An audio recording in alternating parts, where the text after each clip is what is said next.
আজকে আমরা দেখাচ্ছি কিভাবে খাসির মাংস খুব সুস্বাদুভাবে রান্না করা যায়। সো এখানে মাংস 2 কেজির মতো, খাসির মাংস 2 কেজির মতো নিয়েছি আমরা। এখন আমরা পেঁয়াজ অ্যাড করে দিচ্ছি, সাথে আপনারা পরিমাণ মতো পেঁয়াজ অ্যাড করবেন।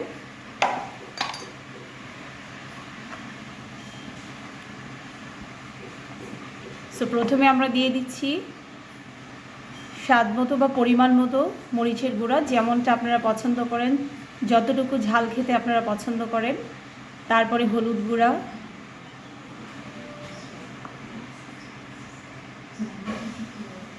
ধনে গুঁড়া,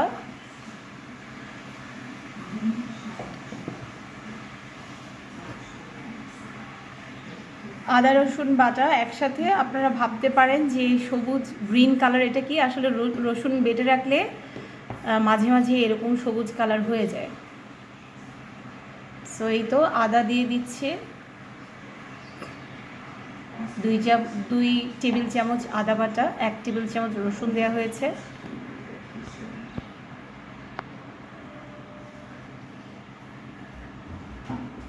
স্বাদ মতো এখন লবণ দিয়ে দেওয়া হচ্ছে, আপনারা আপনাদের স্বাদ অনুযায়ী লবণটা অ্যাড করবেন।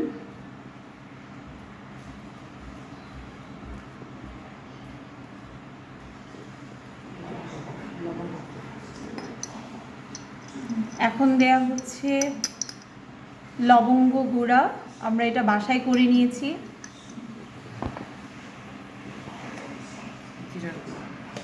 দেয়া হচ্ছে জিরার গুঁড়া, এটাও আমরা বাসায় তেলে করে নিয়েছি, আপনারা চাইলে দোকানেরটাও দিতে পারেন, কোনো সমস্যা নেই। এলাচ গুঁড়া দিয়ে দিচ্ছি এখন। যেহেতু এটা বাসায় করা, আমরা নিজেরা তৈরি করেছি, তাই মোটামুটি দিলেও হবে, তবে দোকানেরটার উপর ভরসা নেই খুব একটা। আচ্ছা, এখন দিয়ে দিচ্ছি আমরা পরিমাণ মতো দারচিনি। সো এই মুহূর্তে আমরা পরিমাণ মতো তেল দিয়ে দিচ্ছি।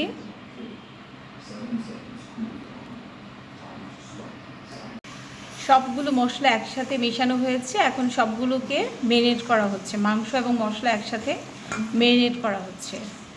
মেরিনেশনটা ভালোভাবে করা হলে মাংসর টেস্ট বেড়ে যাবে।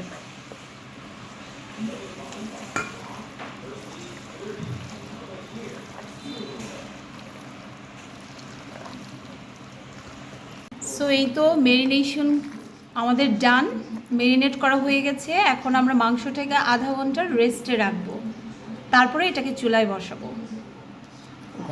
তো এই তো আমরা মাংসটাকে এখন মাল্টি কুকারে বসিয়ে রান্না করছি। এখন আমরা এটা নির্দিষ্ট একটা টাইম দিয়ে ঢেকে দিচ্ছি।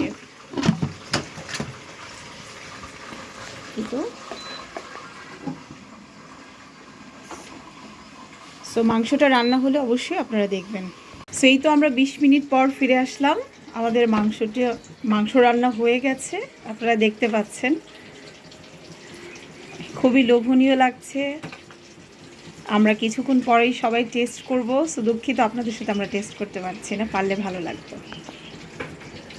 এই তো সুস্বাদু মাংস, খাসির মাংস রান্না হয়ে গেল। ভিডিওটি ভালো লাগলে দয়া করে আমাদের চ্যানেলটি সাবস্ক্রাইব করবেন এবং আমাদের পাশে থাকবেন। ভিডিওটি লাইক এবং শেয়ার করবেন। ধন্যবাদ।